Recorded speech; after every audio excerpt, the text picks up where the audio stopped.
that plate. Oh. All right, we're back in the car. You know what that means. Just got out of watching a newly released movie. This time it was The Naked Gun. Was directed by Akiva and Schaffer, I think was his last name. Their last name? Yes. Starring Liam Neeson. So as always, we're going to give our brief non-spoiler reviews. Dad, what'd you think? I think it was a good, what do we call it? An homage Yes. to the originals? I would say so. Yeah, I think they did a decent job with that.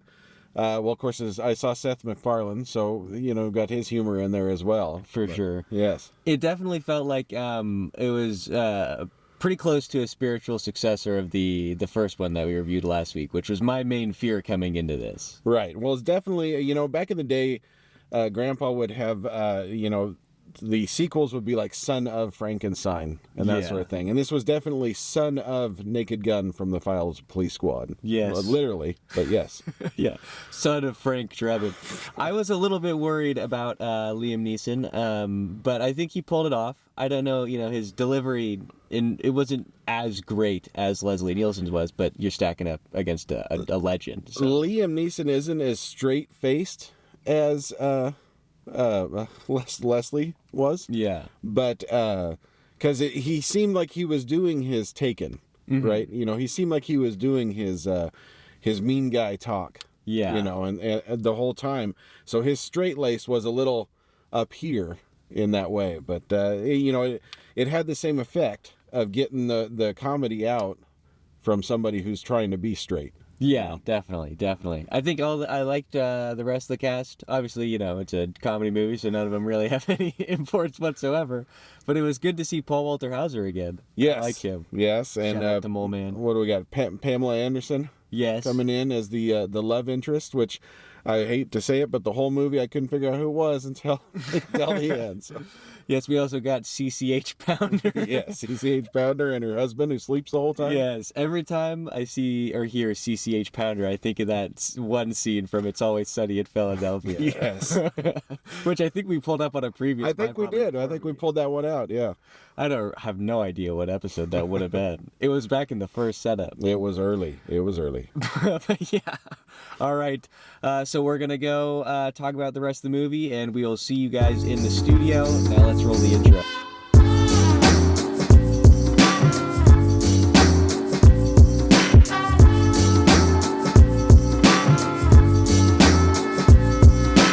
The Naked Gun was released in 2025, and in it, only one man has the particular set of skills to lead Police Squad and save the world.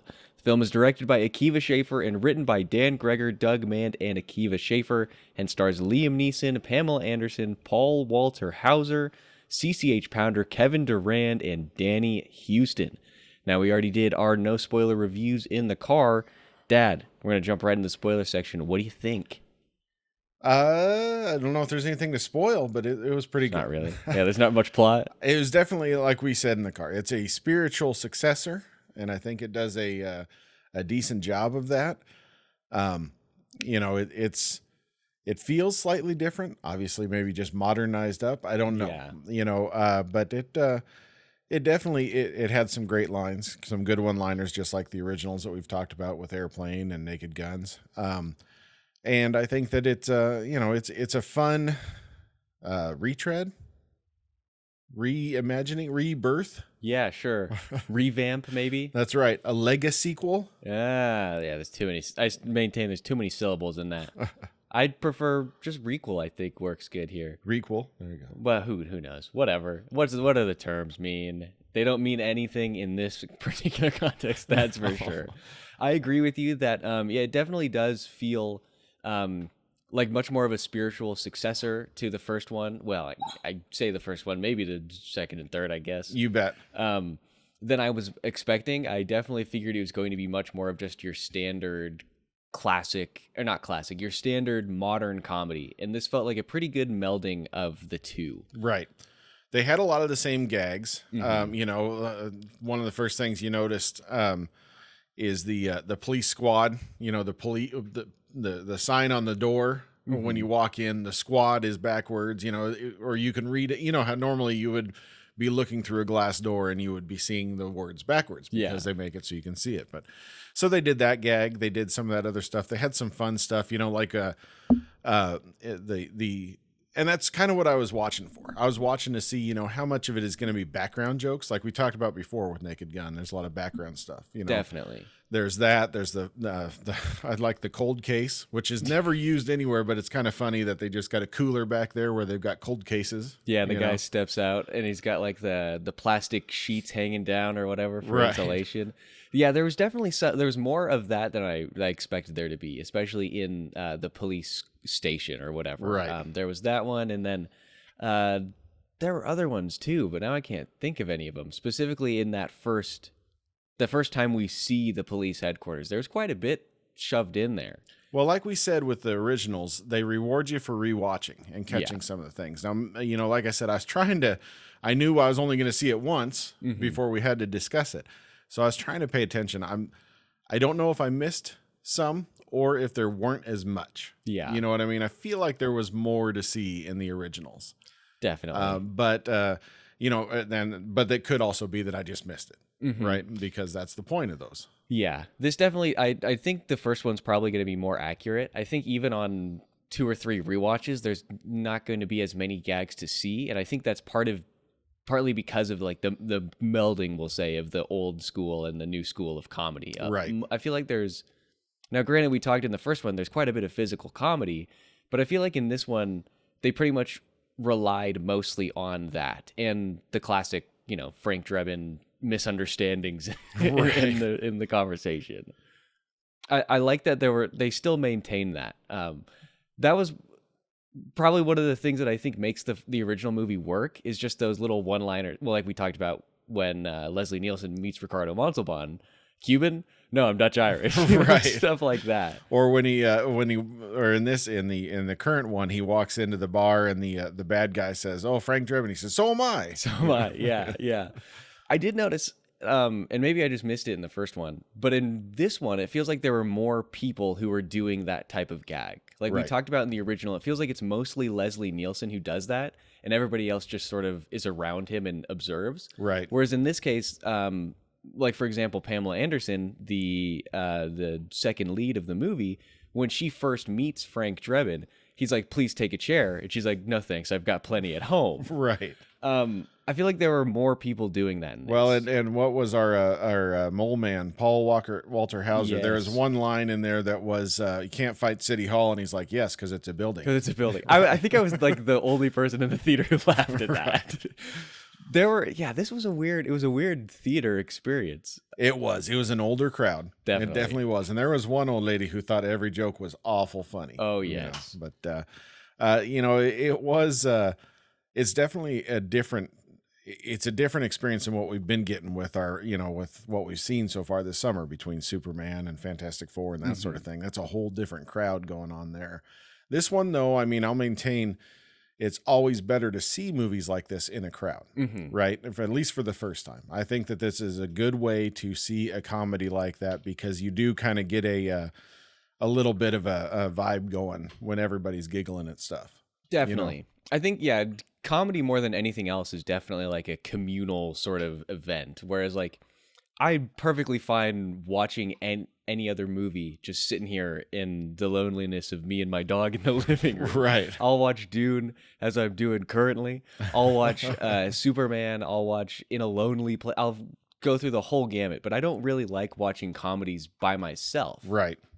Because then it just feels weird to just sit in a room and just laugh. You're bordering on the weirdness if you're sitting all by yourself and giggling, I suppose. Yeah, for sure. It was definitely, you could definitely tell that not Spider-Man, I don't know why I said that, Superman and Fantastic Four are made to be, what they call 4-quadrant films, where they appeal to, I don't remember what the age delineation is. It's like men and women, it's men over 25, men under 25, women over and women under. Right. This is definitely the men and women over 25, and that's pretty much it. Well, and that's what I was thinking. So I was kind of thinking to myself after we saw it, Liam Neeson, he's what, 7? I think he's like, I think I did the math. He's like 73 now or something like that. Right. Yeah. So even Leslie Nielson, Yeah. Yes. Was I think he was only like 60 when the first one came out, right? So Liam Neeson, is already older than Leslie Nielson was in the first one. But then again, the crowd right now is such that wouldn't care, right? Yeah. It's almost like an age shift to go along with them a little bit. Mm-hmm. You know what I mean? Because it's to the point where, our dramatic actors or our action people, Mm-hmm. are that age, because we've all grown up with them in these movies that have been around since, the whole point of our My Father Before Me is these movies that have kind of set the cultural norms when I was a kid, are still growing with us. Mm-hmm. Right. And I think that's this kind of thing is you've got, it's acceptable that Liam Neeson, who should be retired if he's in the real world, but 73 and he's the action cop, and that sort of thing.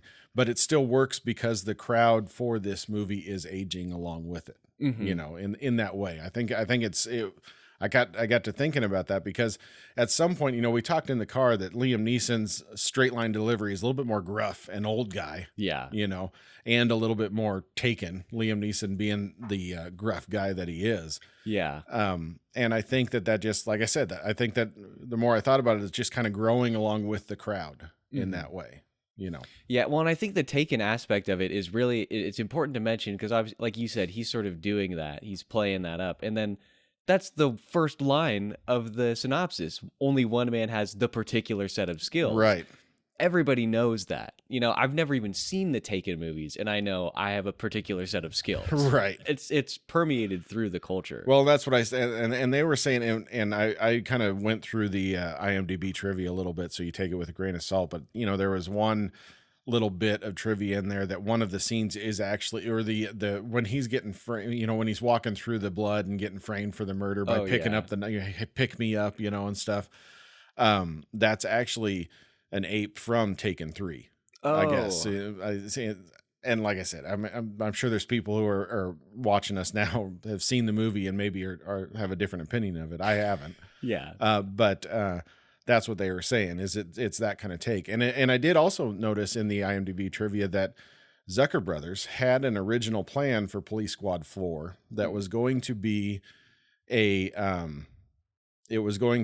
child of Frank Drebin. And he's like just a normal dude, but he gets caught up with the CIA, and it was going to be like a play on Mission Impossible. So it was going to be, I think one of the titles for it was Naked Impossible. So, we talked about before with the Zucker Brothers is that they had their airplane movie, which was an airport disaster movie parody. They had Police Squad, Naked Gun, which is a cop procedural. And then they wanted to do and they had Top Secret that we talked about last week, but they wanted to do a Mission Impossible type of thing instead because they wanted to do a different thing. Right. Right. And they said that originally that was going to be picked up and then somebody at Paramount didn't like it. So it got dropped. And according to the trivia, Zucker didn't know they were doing a Naked Gun 4 until he saw the trailers, and stuff. Oh, so really? They weren't involved at all. Yeah, I did notice it was weird that they weren't even in the producer credits. Right. And I did see, and one of the trivia thing, I think it said Abrams, it was Zucker or whatever. I think he might have passed in 2024, it said, or something like that. So I don't know if that changed things up too, or what happened there. But yeah, I guess that would make sense. But even so, I mean, the only reason that these movies exist is because of this trio of guys. So definitely. It's like, I feel like you should at least pay them a little bit of respect, give them what they're due. Now, they did do something that the other Naked Gun movies didn't do, and the ending, they do the freeze frame, and I guess, and we talked about the original movies being based off of the Police Squad television show. Mm-hmm. That's how they ended every show, was everybody stood really still like it was a freeze frame at the end of an 80s TV show, and they just let the credits roll while everybody's standing really still. So they kind of did a play on that with our credits here in this movie. So I guess maybe that's a little bit of a callback for them to kind of give them that. But yeah, sure. Well, and then, I mean, obviously after that happens, the rest of the credits happens over the opening credits from the original Naked Gun So movie. At least they're making sure to give them some reference. They're not wiping that off completely. But yeah, for sure. I will say, I'm not a huge Liam Neeson guy. He's fine. It's tough for me to really think about a Liam Neeson movie that I really, really enjoy The Krull. I forgot he was in Krull. I mean, that's our go-to. That's our real Liam Neeson. Yeah, my mind always goes straight to Batman Begins, and every time I get mad that he's Ra's al Ghul, right? Because it's stupid. It's stupid. It was Nolan's one miss in the whole trilogy. No, see, but that's the redirect. The misdirect is that it's not the Asian dude in the corner. That's yeah, whatever. It was dumb. Liam Neeson playing an Irish leader of an assassin's guild, whatever.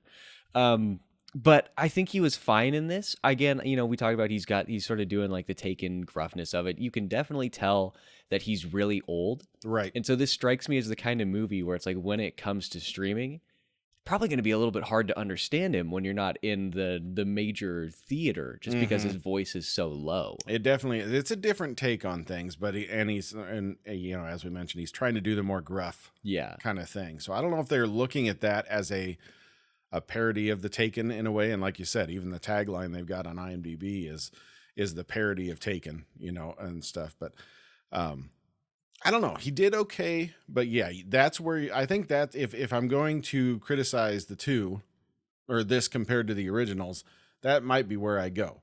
Now, I can't tell you specifically of any other, star in their 60s or 70s or whatever that I would put in that place necessarily. But then again, that's the point, is that we're taking people that don't normally do comedy and putting them in a comedic role, right? Yeah, it's tough. I don't know. It's weird. Again, like, of course you want to make it a sort of an older guy because of the Leslie Nielson of it all. Right. But I feel like by doing that and by shoving yourself in that box, you're sort of really limiting your audience.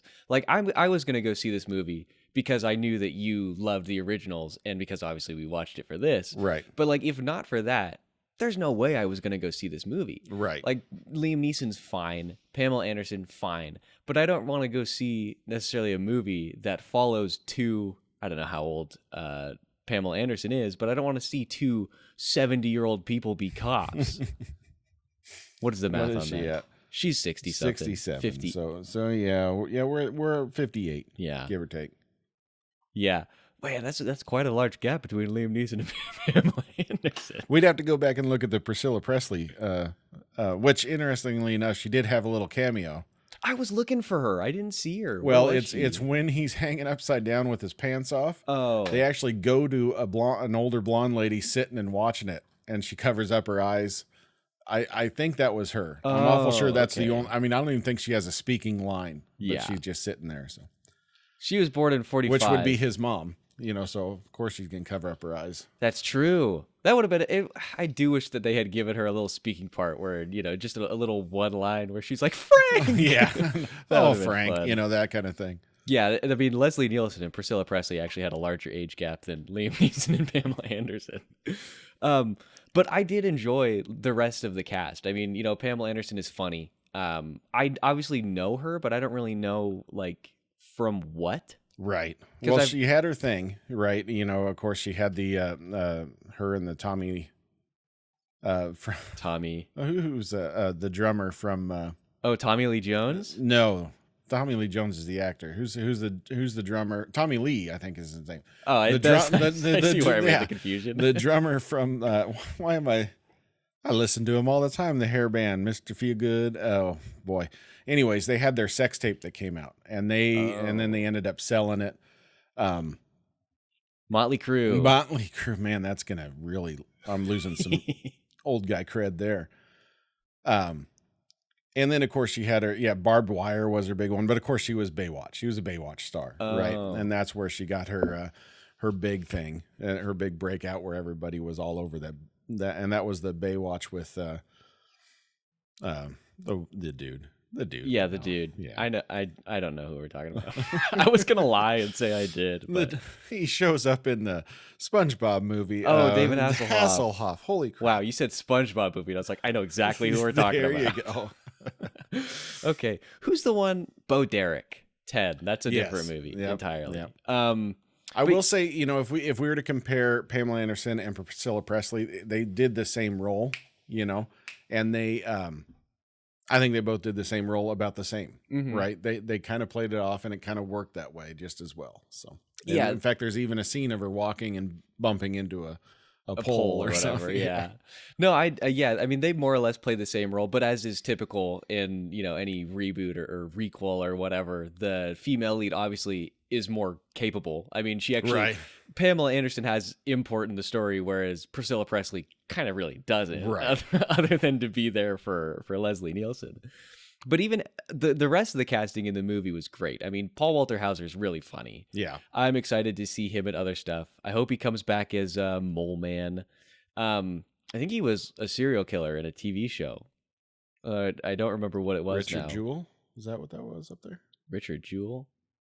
Richard Jewell, wasn't that that's the bomber from The Atlanta Olympics. Olympics, yeah. Foiling the button. He's not the bomber. I just could be sued for slander, I think. I don't know. Cut that part out. Man, maybe I was wrong, but I thought he played like Ed Gein. Maybe it's this. Oh, he's the dude in Cobra Kai who goes nuts, or who's all in on the ninja stuff. Okay, that's where I recognized him from. I don't know if I remember that. I think I only saw like the first season of that show. He's the older dude that really wants to be cool, and yeah, I remember him now. Okay, I've heard that show's good. It's acceptable. It's let's say it's YouTube good, because didn't it start out as a YouTube? Yeah, I think it was like the first couple of seasons, and then Netflix picked it up. I feel like I've got to watch the last season before we get to Karate Kid Legend, since Ralph Macchio's in that. And I'm assuming it's a continuation, but I could be wrong. I completely forgot about that. Well, and it's also got. Man, that whole universe, if you want to call it that, is so weird, because the new movie's gonna have Jackie Chan in it. Yeah, I mean, there's Karate Kids all over the world. That's very true. You got me there. But yeah, Paul Walter Hauser is great. I hope he gets to do more stuff outside of just comedy. I want to see him do drama, because I'm pretty sure he was a serial killer in a show, and it was pretty good, or at least I'd heard that. Danny Huston, always great. Course. He was wasn't he Stryker in an X-Men movie? Yes, him and Kevin Durand were both X-Men Wolverines alum. Yes, Kevin Durand was the Blob, wasn't he? Yeah, yes he is. And that dude, I like that dude. He shows up in all kinds of stuff. Durand or Huston? Yep, Durand. I'm all over. He shows up in all kinds of things as that kind of guy. Yeah. And sometimes he's a good guy and sometimes he's not. Yeah. Well, he was great in Kingdom of the Planet of the Apes. Yes. Proximus Caesar. I want to watch that movie again, but I really don't want to do a whole series. I do, but I don't want to spend the time doing it.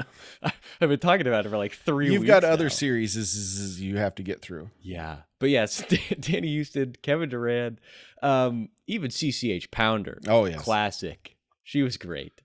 I felt like she didn't have as big of a role as Livia from The Sopranos did in the first one. No, she's definitely not the mayor. She's only the chief. So that's very true. Obviously she's going to have less of a role.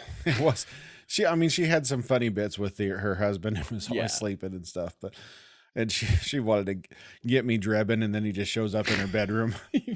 Yeah, and he starts talking. She's like, "Be quiet. He's got a big interview, a presentation tomorrow." Yeah, and then Liam walks out by saying, "Good luck, Nigel. We're all rooting for you." Yeah. He says, "Go get him," or "Give him hell," or something. And I liked even this other bit part, Liza Koshy as Detective Mark. Yeah, I feel like they should have done a little bit more. I mean, so they have Moses Jones. He we see it in the trailer. His one little thing is the not Nordberg. Yeah. But I feel like there should have been a Nordberg more involved in things, because, or doing something that was Nordberg-esque. You could have had so many jokes. I mean, it's a gold mine. And in the trivia, there's actually the Akiva. Akiva? Was that the guy's name? The director's name? Oh, yeah. He said, and it was written by him, he said he wrote the one OJ joke, but he was nervous about having any more because, of course, you want to have... you don't want to play on that because it was a big thing, and of course for the families and that's but by the same token, it's 30 years later. That's what he said. And he said I didn't realize how much when we had test audiences that joke just killed. And everybody loved it. He says, I wish I would have written more then. But. Yeah. Well, we got a Bill Cosby joke in here, and that was just a couple years ago. Yeah. Which that was a funny line. It was kind of that she spit it out. That was great. Yeah, there were lots of great parts. There were some pretty good moments. It's one that I don't know if I'm necessarily, when it comes on streaming, presumably on Paramount Plus, I'm probably not going to watch it. Whereas I will probably at some point watch the first one again. I don't know. I feel like, it's probably one that I'll throw on again at some point when we just need something to watch. I think just to see if I missed anything. Yeah. But like you said, I don't know if I did. I don't know if we did. I don't think there was as much. So maybe I think we're safe, but it's still worth a giggle or two. So yeah, like we said, there were some funny moments. There were definitely parts where there were, like I said earlier, there were moments where it was like you and me were laughing and nobody else in the theater was. We ran with it, and then of course the ending credits. I think we loved that more than anybody else did. Just because. Yeah, I feel like most of the people were like, "What? Why does this look so old?"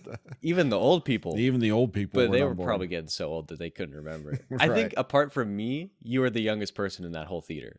Oh yeah, and Tammy, yeah. Between you, it was you, Tammy, me, and then everybody, and then a bunch of 70-year-olds. Yeah. I feel like what we were missing, we had the tech guy in there. When they're talking about the electric car, but I feel like we're missing the part where they go in the room and he shows off little gadgets and stuff. The 007 homage, or whatever. We didn't really get that, even though we had a tech guy there and he's talking about the electric car. And then of course there's the scene from the trailer where he breaks everybody out of prison. I think I will say, there was some good stuff in there that weren't in the trailer, but a lot was in the trailer. Yeah. But, I think that they have to do that because, like you said, this is a different comedy than what we normally get nowadays. And I think that they kind of have to let everybody know this is what you're getting into if you're going to see this, because there are enough people your age, who just don't get the Naked Gun part of it. Yeah, right? for sure. Don't get the Abrams jokes, that kind of thing, the Zucker Abrams jokes, and don't feel that as much. Even the ones that we talked about that had came out slightly more recently, like the Scary Movie and that sort of thing, those have kind of gone away as well, right? We haven't had parodies like that very much. So I think that this one kind of had to, it had to get a lot in the trailer so that people knew what they were in for this kind of thing. Well, and I also feel like the entire environment is different, apart from just like the way that people enjoy comedy these days. And maybe this is my perception of an older time, which is obviously flawed. I feel like back in the 80s and stuff, like that was the time when buddy cop movies and police procedurals were king.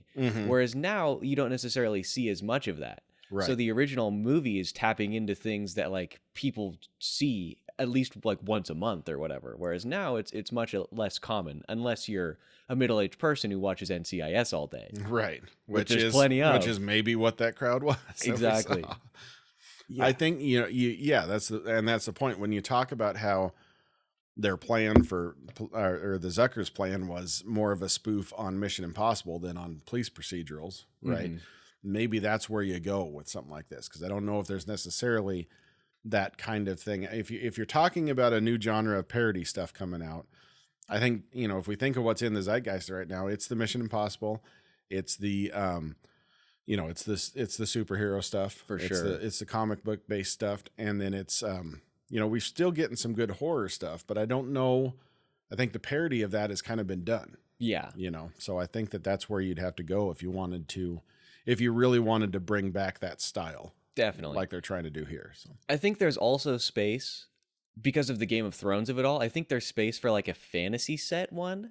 But even then, you're really hitting a line, because as far as fantasy movies go, there's not that many. Right. You'd have to dig into the Lord of the Rings stuff, which is now 25 years old. Right? Yeah, for sure. Well, when did The Last Hobbit come out? Was that 15 or 16? I don't know. Maybe I'm feeling old. Maybe I've just been thinking about a Lord of the Rings rewatch.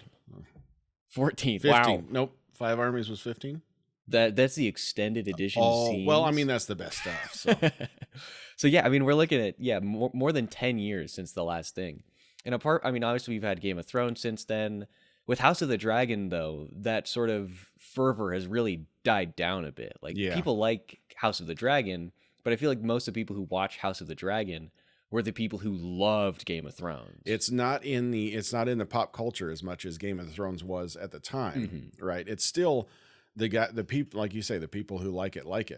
But it's not a pop culture thing. It's not the water cooler thing anymore that Game of Thrones was. Mm-hmm. Well, yeah, that's just, probably just by nature of the way that people take in the media now. I mean, it's all about streaming, and it's not like you tune in every night to watch the same show on HBO. Right. And so maybe there's not really space for this type of parody anymore, which is kind of sad. Yeah, I suppose. But whatever. What are you gonna do? This was worth it. I don't know what we're getting more of. It'll make a comeback at some point. These things come in cycles. There'll be another fad. Well, I think if anybody's going to do it, it's going to be Seth MacFarlane, right? He had what was the Million Ways to Die in the West or whatever it's called? Yeah, I think so. Which was supposed to be a parody on Westerns. Which also had Liam Neeson in it. That's right. Yeah. Yeah, but as you point out now, that was 10 years ago as well. But wow. If we're going to get a Zucker Abrams team, it's going to be Seth MacFarlane, I think, because he's the one who's doing that right now. Yeah, I would say MacFarlane, or there's also an argument for like Taika. Yeah, Taika Waititi. But even I don't know. He's just a little weird. No, I mean, yeah, I guess What We Do in the Shadows is kind of a play on the office comedy, or the vampire genre. It's kind of a parody of that sort of thing as well. So, which I got to watch it. I think there was a season of that I missed so far. He's writing a Flash Gordon remake, apparently. Oh, I'm all over that one. Well, yeah, I mean, he did the Time Bandits remake too. I completely forgot about that. Yeah, is that getting another season yet? I'm pretty sure it got canceled. That's too bad. It was reasonable. It was a reimagining of Time Bandits, I'll say. Yeah, abrupt cancellation, according to whatever this is. That's too bad, because that one I would have liked to have seen more of. That one I think was going places. It had some good characters in there that were having a lot of fun. So yeah, I don't know. But I mean, I think we talked about this. Man, when would we have talked about this? Is way back when we were audio only, but we talked about Taika might even feel kind of closer to like the Monty Python crew than to the Zucker brothers. Oh, do we need a remake? I don't think we need a remake of Holy Grail. I don't think you could. I think it would fail miserably, and it would be one of the worst movies ever made. I know, it's still the best, one of the best. Yeah, it is. I that's another one that's like I could rewatch that every year and not. Has Shayde watched that one? Maybe that's something we need to make Shayde watch. I don't think he has. I think Shayde and Sequoia in on that one. That would be really fun. She's all over the Lord of the Rings stuff now. Maybe it's like time. The Holy Hand Grenade. That's right. Oh man, yeah. No, now I'm thinking of all the jokes from Holy Grail. Yeah, that's one that I definitely don't think there's really any way to remake it. Well, it's another one that like that sort of slapstick comedy troupe thing just doesn't exist anymore. No, I'm trying to think of something recently and I can't. I mean, I'm sure there's stuff out there. Maybe it's low budget on the side, on the fringes kinds of things. Sure. I think when you get stuff like, man, I don't know. That's really tough. Yeah, comedy is just it feels so different now than it did even, like 10, 20 years ago when we talk about like the Anchorman stuff. I don't know. Yeah, we had a resurgence of that kind of stuff. Well, yeah, the Anchorman stuff, but then we had a bit of, I don't want to call it serious comedy, but more real. I mean, I'm thinking of movies like Game Night. I don't know if you've watched that one yet. That one's great. Stuff like that, and which to me, and maybe it's just because of who was in it. Game Night had what's his name? You're going to scroll to Bateman instead of Batman. Bateman, and he had been in Arrested Development, right? And Danny so it's Houston's that kind of. Oh yeah, Danny Houston. See, it's our connect. We do connect things. It's like we plan this whole thing out. Well, and I like that movie Tag too. Oh yeah, that was a quality one. And speaking of Tag, who has our dude from The Office, Ed Helms, he was actually around 2014. He was planned for a Naked Gun sequel. See, that would have worked. I think he could have done it too. See there, and that's where we're going to run into something though, because like we've talked about, I think the winning side, the best part of these is that it's dramatic actors being dramatic, and Ed Helms we know isn't. Yeah, right. We know him from our stuff. Which leads me to my next recommendation, John Hamm. There you go. He would have been so good. I've seen him in comedy roles where it's that dry kind of thing. And he's got some good timing on that, which you don't have Apple. Your Friends and Neighbors, I'll throw that out as a recommendation. We've been watching that. I don't think we've watched the last season yet. That's a pretty good one. John Hamm is one of those people who I constantly see thrown around for like fan casts and like the MCU and stuff. And almost none of them like I can really see. Right. Like the one I think I see the most is like Mr. Sinister. I don't know if that's really a John Hamm kind of role. Well, and now he's getting up there, so it's kind of tough unless you're going to pull him into some sort of a statesman role. Yeah, I mean, he's basically ancient. He's 4 years older than you. Yeah, I've been told that's old. Oh, man. But I feel like the problem with comedy nowadays is that most of it is just like, I feel like there are very few soul comedy movies. It's comedy thrown in other things. Right. Like you've got rom-coms or family comedies, or all of the Marvel movies now are basically just they're trying to be comedies because of Guardians and all that. Yeah, the action comedies or something like that sometimes stretch a little bit further into the action than comedy. Yeah. Right? But or the dramedies, right, where you've got comedy but then it's got a special meaning, you know. I mean, I guess we think of things like you know, we even go back to here's old guy talk again, you know, like when Harry Met Sally and stuff like that. Who was in that one? Oh, I know the name. See, Billy Crystal. you get me to throw out, and all it does is show that my brain isn't working as well as it used to. Well, that's the whole point of all. No. Oh, Carrie Fisher. The real reason we're doing these shows, I thought it was just for me to enlighten you, but now I find out it's just to make fun of me. It's so I can track your decline over the years. We've got visual evidence. Oh, that's really funny. But no, Naked Gun, you know, it's pretty funny, you know. I would recommend it. I mean, I'm not going to tell everybody run out to the theater unless it's a matinee, which we did because that's what old people do. Yeah. Or it's what, you know, most theaters do their cheap Tuesday movies. Oh yeah, it'd be a good $5 Tuesday Tuesday movie. It's definitely it's fun one to see. Definitely catch it. If you didn't go to the theater, I would recommend it on streaming just because it's good comedy. Mm-hmm. And then watch the originals. We kind of talked about that enough last week, but I still think the originals hold up. And okay, so so let me go back to one thing that I maybe mentioned in the car that I haven't brought up. The one of the jokes that didn't land for me were the supernatural stuff. Right? Yeah. The scene with the snowman, or they summoned a demon into the snowman. And then we had the scene with where the owl's carrying him, which I know is a kind of a callback to earlier in the movie when he says, "Send me a sign, an owl or something." You know, I think that what I liked about the originals was that they were just basically police procedurals and nothing more. I mean, granted, a guy drives a truck into a fireworks building and it's exploding everywhere. Yes, granted, that's comedy, but it's not otherworldly. No, for comedy, sure. Right? Okay. Now I got to point out that we had mind control from a wristwatch that they somehow got onto a baseball player. That's whatever. true. Okay, fine. We're done there. But what I'm saying is I feel like they were a little bit more police procedural grounded than this was in that way. And those were the jokes that maybe didn't fly. So I think that if I'm going to say go back and watch the originals, it's because of that. It's because they're just fun, sit down and watch and follow along kind of things. Definitely. I think, the original feels more like the comedy is played pretty much solely off of Leslie Nielson, whereas this, it's in large part off of Liam Did I say Nielson or Neeson before? I'm going to say you did it right, whether you did or didn't. Cool. This one is played in a large part off of Liam Neeson, but also this is where I feel like some of that more modern comedy writing comes into play, where it's like, let's just throw something crazy out here that doesn't seem like it would fit in this situation and then get some laughs out of it. Right. Whereas, the original was like, okay, well, what would this, sort of incompetent detective do next? Right. He would, not understand the situation or whatever. And then, in this we've got, like you said, it's like a 10-minute scene.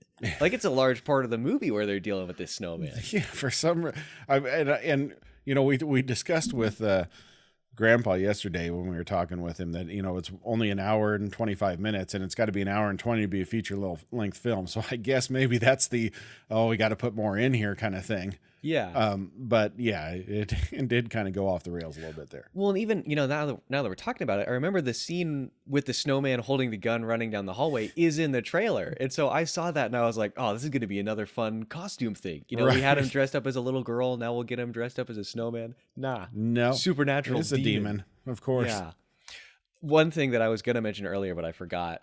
I did like that this movie, we talked about how this is in lots of ways sort of like a thematic sequel, and all of this. They kept some of the more noir overtones with this. Obviously, we've got like it's got the music throughout is very like stereotypical 1950s noir. We've got the voiceover here too. And then there is much less, but there's one scene where Pamela Anderson is like hiding somewhere. I don't know. I can't remember what happens now, but she's like hiding and Frank doesn't expect to see her. And then the camera cuts to her and just her eyes are visible and the rest is in shadow. Right. Again, more of that classic, high contrast lighting. Bringing that in. Yeah. And I think that one of the trivia things, and maybe this is something you'll know, it was shot in different aspect ratio too. I remember you talking in the originals how they had kind of a noir style because some of it was kind of out of focus, and that sort of thing. And they did shoot it slightly different. So maybe that was part of it too, where it didn't quite play up, but they did get in all the voiceovers and stuff. And then I enjoyed the joke when she was walking out and all the other cops are doing their own voiceovers about her. Yeah. There's a whole crowd of them and there's just nothing but voiceovers. That was pretty good. Yeah, that was really funny. I enjoyed that. And it's great that we got to see the first one we cut to is obviously his partner, Paul Walter Hauser. Right. And then it cuts to everybody. Everybody's. Yeah, there were some good moments there. The way that he describes her is obviously hilarious. He's got a bottom that would make the toilet happy to see the brown or whatever. Right. I can't remember exact words, but yeah, and that set off the old lady in the theater pretty well. Oh, she thought that one was pretty good. So. That was one where they were laughing for like a couple scenes after that too. But yeah, Naked Gun, it's in theaters now. Give it a watch if you want. You can actually go see it tonight because this video is going to air Tuesday. I was going to say, if this is out on Tuesday, there's your $5 Tuesdays. Yeah, you got perfect timing here. Yeah, definitely. It's worth it. It's not worth the like $12 or $13 for a regular price ticket or whatever. But I agree with what you said about watching the originals. I would say watch at least the first one before this, because then I think the jokes are going to land. They're going to be a little funnier because you'll understand where they come from. Right. It's not a repeat of the jokes so that it's not funny. Yeah. It is a reimagining of similar comedic lines, right? So watching the first ones, watching the originals doesn't ruin anything because we've seen too many of these jokes or something like that. It just keeps on rolling, which I think is good, which is another reason the running length of this is pretty good. Because I think it could have got too much. For sure. I think it was just right. So, and I don't even remember the length of those older ones, but I think that watching the originals and then coming to this one actually plays pretty nicely. So yeah, well, it's apparently the runtime is the exact same as the first one. Well, that's magical. Which I will say, this one felt longer than the first one. It may. And that's probably because there's snowman. There's more. It's all the snowman. This one, it felt like it had the semblance of more plot.